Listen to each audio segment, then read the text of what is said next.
Why is this person on the list? Elena asked, trying to keep her voice steady. Claire checked her notes. She's the owner of Chin Event Planning. Mr. Blackwood is considering using her services for the annual Blackwood Industries Gala. Elena felt like she'd been punched. When did he make this decision? About 2 months ago, I believe. Before your marriage. Claire looked concerned. Is something wrong? I need to speak with Adrian. Now.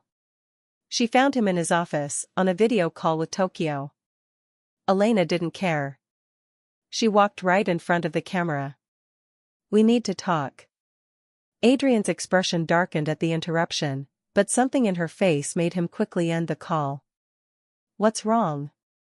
Jessica Chen. You're considering hiring her company for your gala?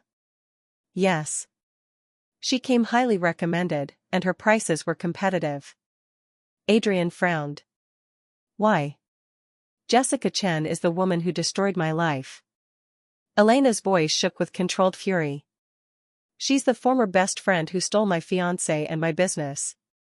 And you're telling me you decided to work with her 2 months ago, right around the time you decided you needed a fake wife? The color drained from Adrian's face. Elena. Did you know? She demanded. When you called me, when you offered me this arrangement, did you already know about Jessica? Adrian stood slowly. Yes. The admission felt like a betrayal all over again. Why? Because I needed leverage. Adrian's voice was quiet. Jessica's company has been trying to break into high-end corporate events. Landing the Blackwood Gala would be her biggest success. I was going to give her that contract, let her think she'd won, and then pull it at the last minute, publicly humiliating her the way she humiliated you. Elena stared at him. This whole thing was about revenge? About punishing Jessica? She threatened to expose us. She has no proof. And even if she tried, no one would believe her over me. His voice was harsh. Scorned lovers making wild accusations, it's a tired story. Elena touched his shoulder gently. I'm sorry you had to deal with that. Adrian finally turned, and the look in his eyes made her breath catch. Why are you being kind to me? Because you look like you need kindness. Elena's hand lingered on his shoulder. And because despite what you tell yourself, I don't think you're nearly as cold as you pretend to be. For a long moment, they stood frozen, her hand on his shoulder, his dark eyes searching her face for something he couldn't name. The air between them felt charged, heavy with possibilities neither of them was ready to acknowledge. Then Adrian stepped back, breaking the spell. Thank you for the concern, but it's unnecessary. I'm fine. He wasn't fine. Elena could see that clearly. But she also recognized when someone needed space. If you change your mind about talking, she said quietly, I'm a pretty good listener. After she left, Adrian sank into his desk chair and put his head in his hands. This wasn't supposed to happen. Elena was supposed to be a convenient solution to a problem, nothing more.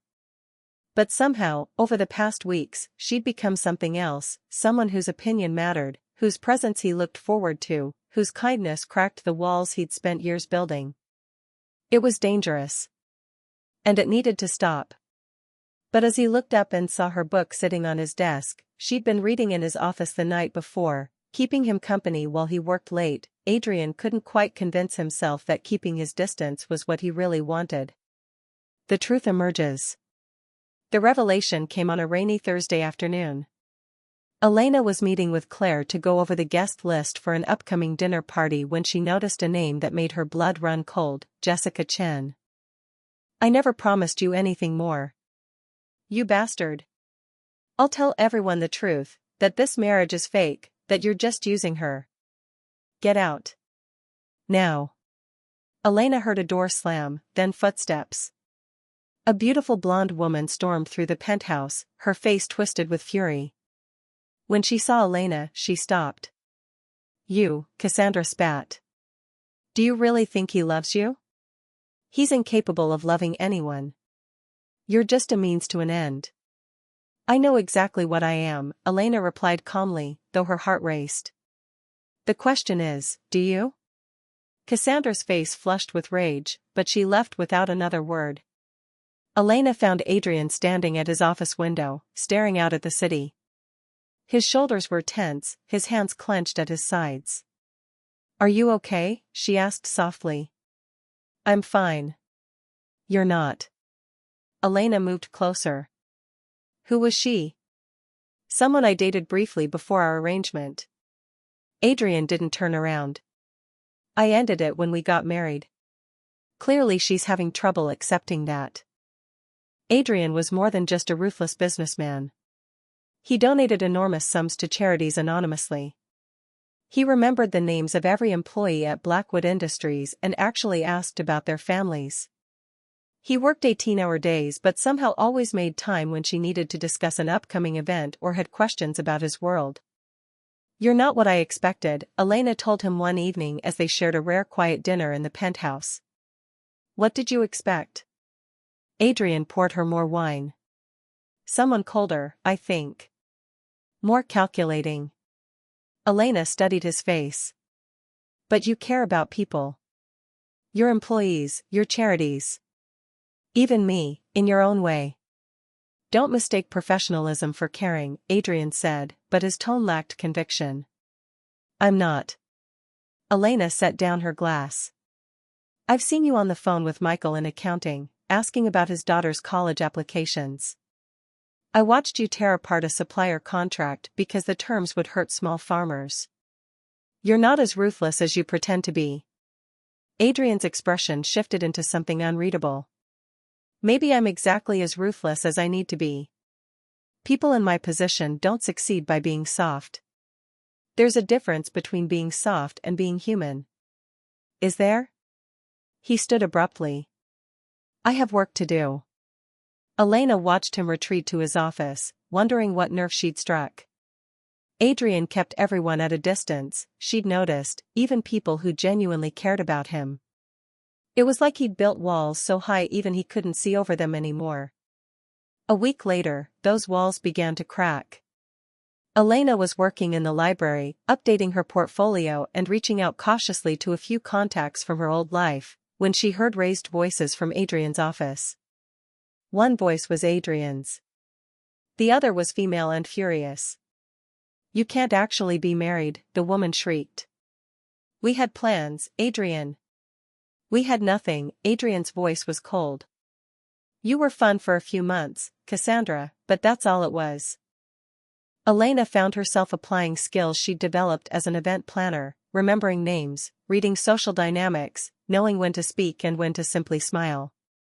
Adrian stayed close, his hand always somewhere on her back or waist, presenting a united front. But Elena couldn't shake the feeling that they were being watched, analyzed, judged. Every interaction felt like a test she didn't fully understand.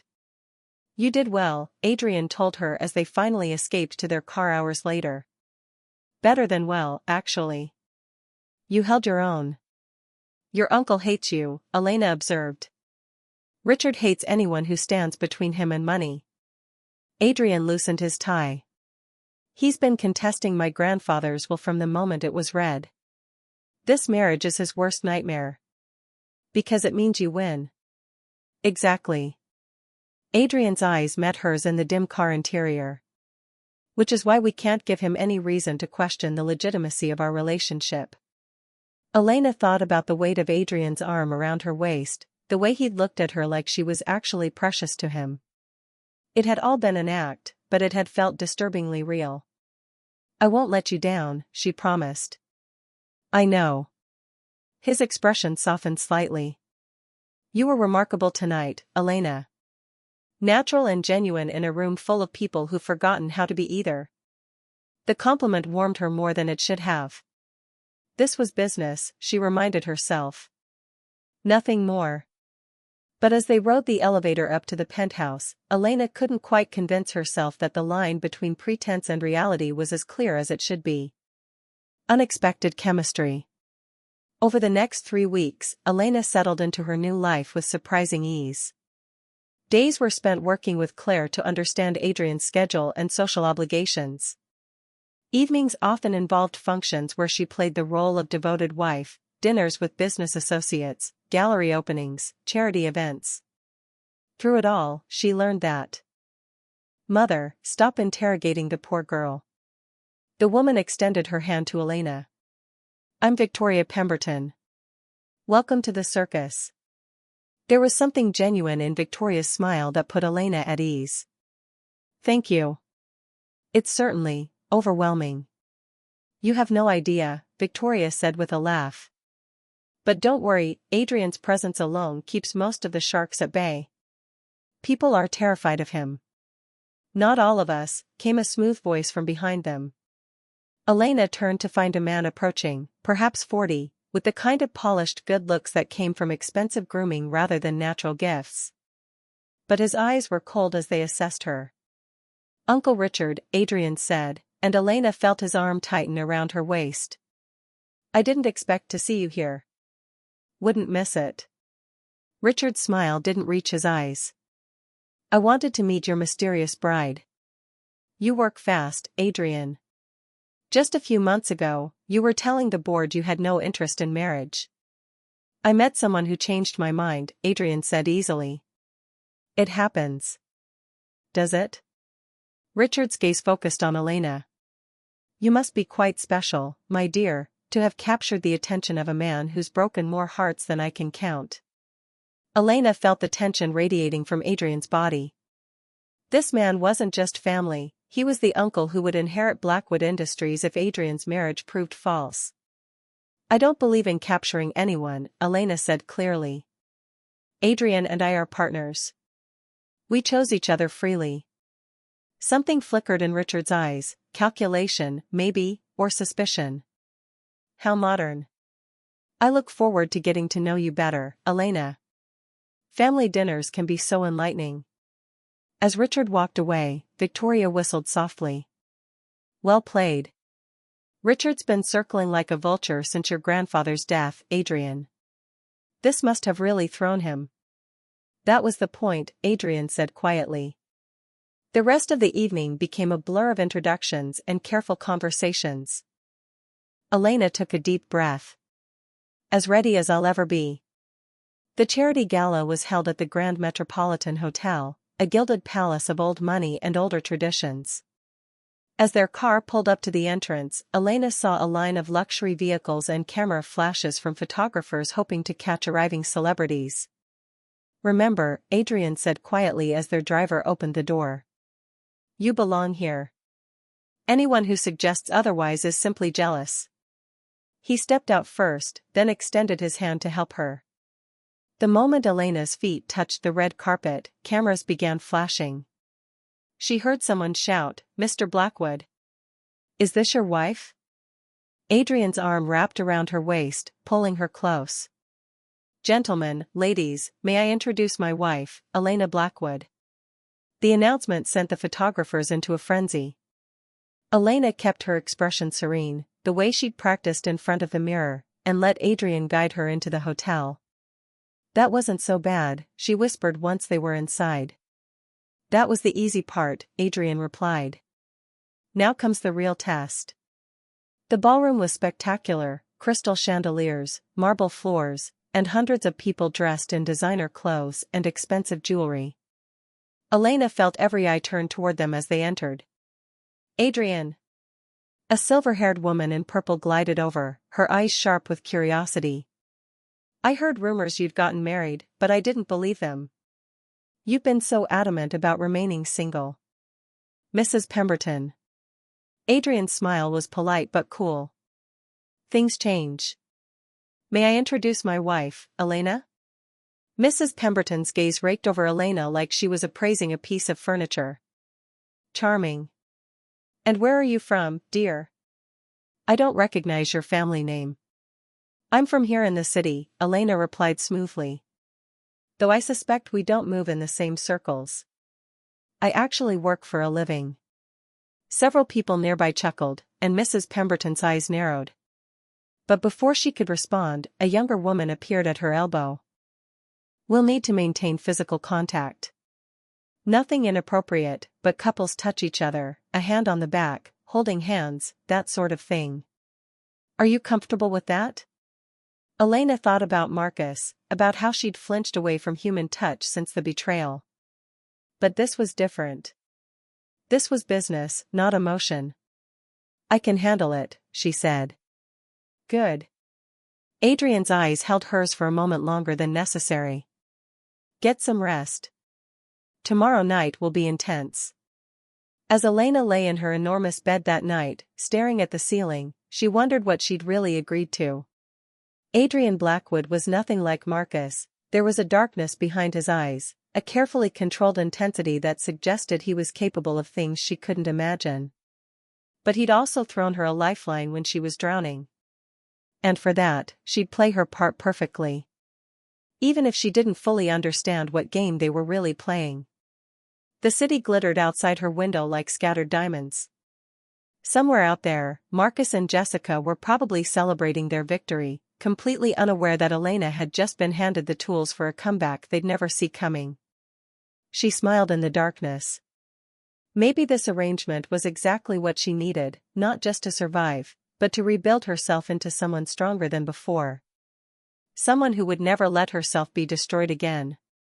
Part 2, Secrets and Seduction. Playing the part.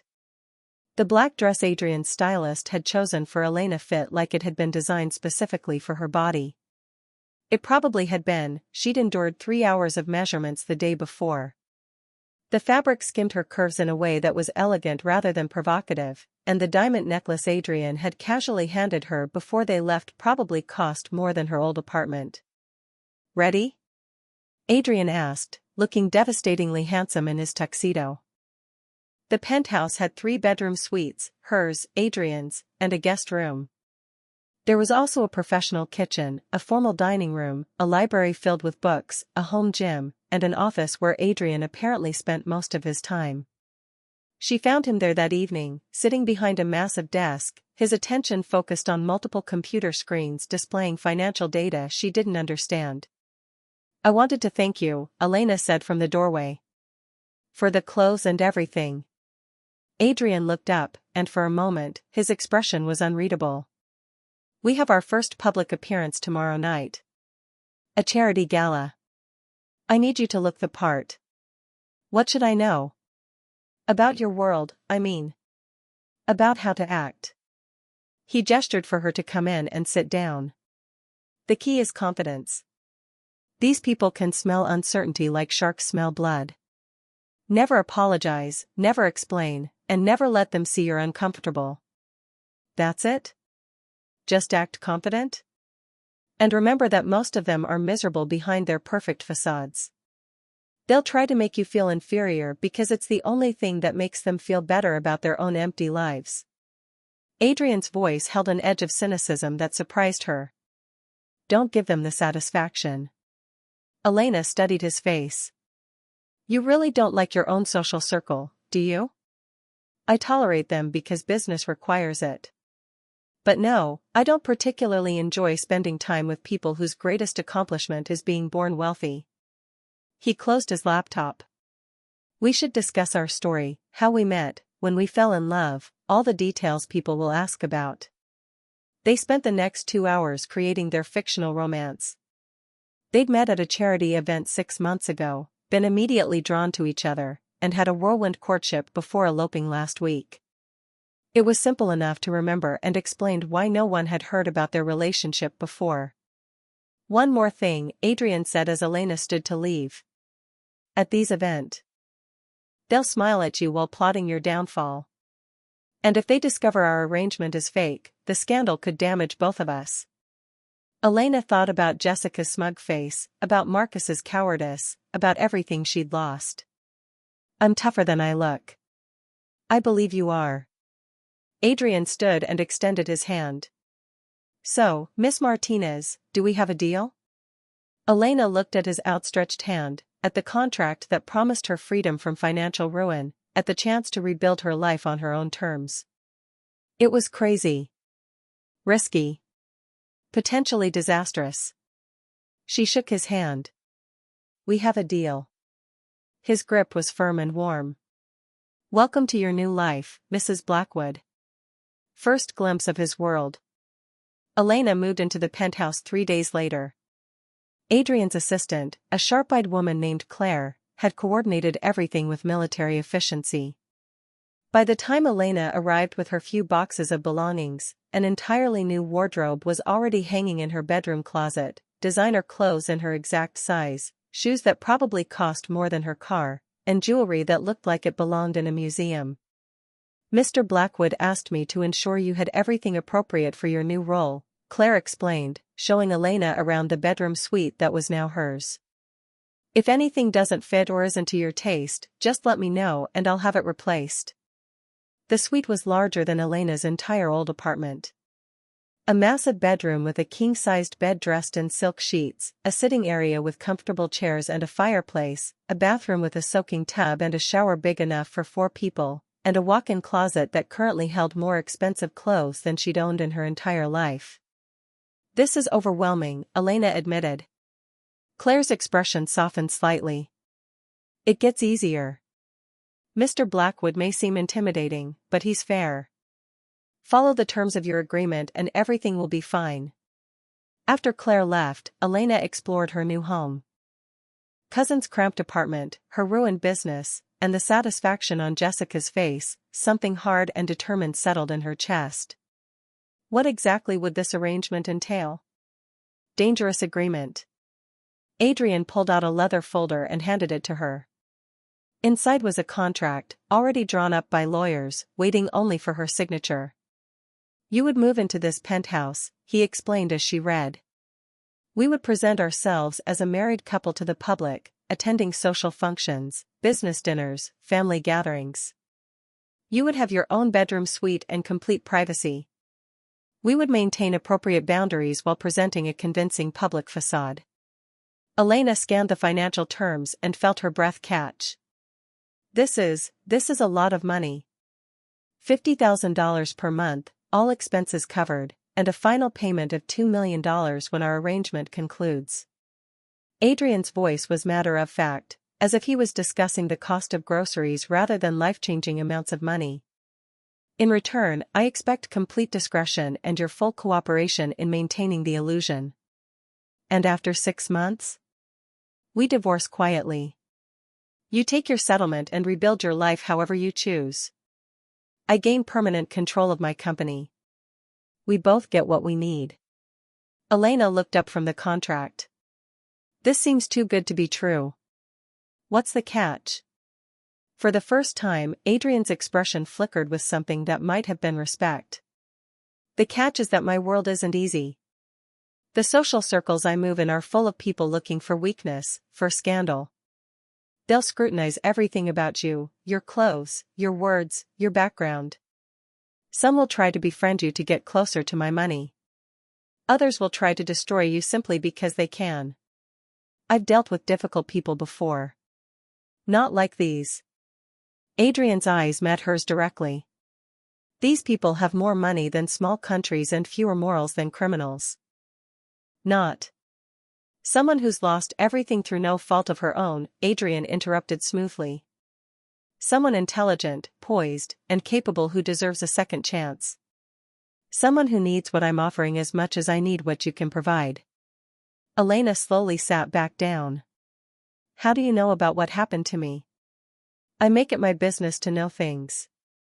Adrian's dark eyes studied her face. "Your fiancé and former business partner betrayed you. They destroyed your reputation and stole your livelihood. You're currently staying with your cousin and have approximately $43 in your bank account." The accuracy of that last detail made Elena's cheeks burn. "That still doesn't explain why you'd want to marry me, even temporarily." Adrian leaned back in his chair. "My grandfather founded Blackwood Industries 60 years ago. When he died last year, his will included a rather archaic stipulation: I must be married by my 33rd birthday to inherit full control of the company. Otherwise, control passes to my uncle Richard, a man who would destroy everything my grandfather built within a year." "Can't you contest the will?" "I could, but the legal battle would take years and create instability in the company. My grandfather was trying to force me to settle down, to start a family. He was old-fashioned that way. Adrian's jaw tightened slightly. I don't want a real marriage. I want a business transaction with clear terms and an end date. Why me? Elena asked again. A man like you could have any woman you wanted. Precisely the problem. Any woman in my usual social circle would see this as an opportunity to make the arrangement permanent. You, however, have just had your heart broken. You won't confuse business with emotion. He paused. And you have the intelligence and grace to navigate my world convincingly. I've seen videos of your events. You know how to work a room. Elena's mind raced. It was crazy. Completely insane. But as she thought about her, everyone had. They were a multinational corporation worth billions, with interests in everything from real estate to technology. Adrian Blackwood himself was something of an enigma, brilliant, ruthless, and notoriously private. But why would someone like him want to meet with a failed event planner? The elevator opened directly into the penthouse. Elena stepped out into a space that took her breath away. Floor-to-ceiling windows offered panoramic views of the city, the late afternoon sun painting everything in shades of gold. The decor was sophisticated but surprisingly warm, deep leather furniture, rich wood accents, and carefully chosen art that spoke of someone with genuine taste rather than just deep pockets. Miss Martinez. Elena turned to find Adrian Blackwood standing in the doorway of what looked like a study. He was nothing like what she'd expected. In his early 30s, he was tall and commanding, with dark hair that was just slightly too long to be conventional and eyes so dark they were almost black. He wore casual clothes, expensive jeans and a black sweater, but somehow looked more powerful than any man in a suit she'd ever met. Mr. Blackwood, she said, grateful her voice sounded steady. Thank you for seeing me. Please, call me Adrian. He gestured toward the living area. Can I offer you something to drink? Wine. Coffee? Water would be fine. Elena needed to keep her head clear. She sat on one of the leather sofas while Adrian poured water from a crystal pitcher. His movements were precise and controlled, like everything about him was carefully calculated. I'll be direct, Adrian said, handing her the glass and taking a seat across from her. I need a wife. Elena choked on her water. Excuse me? A temporary wife, he clarified, his expression completely serious. For 6 months. It's a business arrangement, nothing more. This is insane. Elena set down her glass and stood. I don't know what kind of person you think I am, but I'm. Jessica was using her access to your files to steal everything, client lists, proposals, even your creative concepts. Wednesday brought the eviction notice. The apartment Elena had shared with Marcus was in his name. She had 72 hours to collect her belongings and leave. When she tried to call him, hoping to negotiate more time, Jessica answered his phone. He doesn't want to talk to you, Jessica said sweetly. And Elena? You should know, Marcus and I are getting married next month. We'd invite you, but I'm sure you'll be too busy packing. Thursday, Elena's landlord changed the locks early. She came home from a disastrous meeting with her bank to find her belongings in boxes on the sidewalk. Her neighbors watched from their windows as she loaded everything she owned into her small sedan, her face burning with humiliation. By Friday, Elena was sleeping on her cousin Maria's couch, her bank account overdrawn, her business circling the drain, and her heart shattered into pieces she didn't know how to reassemble. I've lost everything, she told Maria over cheap wine that night. 5 years of work, gone. My reputation destroyed. And for what? Because I trusted the wrong people? You'll rebuild, Maria said, but even she sounded doubtful. Elena's phone buzzed with a notification. Another client canceling. She was about to throw the phone across the room when it rang, an unknown number. She almost didn't answer. But something made her press the button. Miss Martinez? The voice was deep, cultured, and unfamiliar. My name is Adrian Blackwood. I have a business proposition that may interest you. The unexpected offer. The address Adrian Blackwood provided led Elena to a penthouse that occupied the entire top floor of the city's most expensive building. The doorman had been expecting her, greeting her by name and escorting her to a private elevator that required a key card to operate. Elena had heard of Blackwood Industries, of course. Her world spinning. How many months? 8, Marcus said, finally having the grace to look uncomfortable. Look, it just happened. We didn't mean for it to go this way. Elena laughed, a harsh sound that made other diners turn to look. You didn't mean for it to go this way? You proposed to me 6 months ago, Marcus. You've been planning our wedding while sleeping with my best friend? Ex-best friend, Jessica corrected with a cold smile. And honestly, Elena, did you really think someone like Marcus would be satisfied with your boring little life forever? You're always working, always stressed about money. He deserves better. The words hit Elena like physical blows. She looked at Marcus, waiting for him to defend her, to say something that would make sense of this nightmare. But he just sat there, silent and cowardly. Keep the ring, Elena said quietly, pulling the engagement band from her finger and placing it on the table. You two deserve each other. She walked out with her head held high, refusing to let them see her break. But once she reached her car, parked in the darkest corner of the lot, she finally let the tears fall. Rock bottom. The next week became a nightmare Elena couldn't wake from. Monday morning, she arrived at her office to find 3 of her biggest clients waiting in the lobby. Each one had the same story: they'd decided to go with a different event planning company. They were apologetic but firm. Within 2 hours, Elena had lost 70% of her revenue. By Tuesday, she'd discovered the truth. Jessica hadn't just stolen her fiancé, she'd been systematically stealing Elena's business contacts, copying her proposals, and undercutting her prices. The different company all her clients had moved to was Jessica's brand new firm, launched just last week. She's been planning this for months, Elena's assistant Sarah said, her face twisted with anger.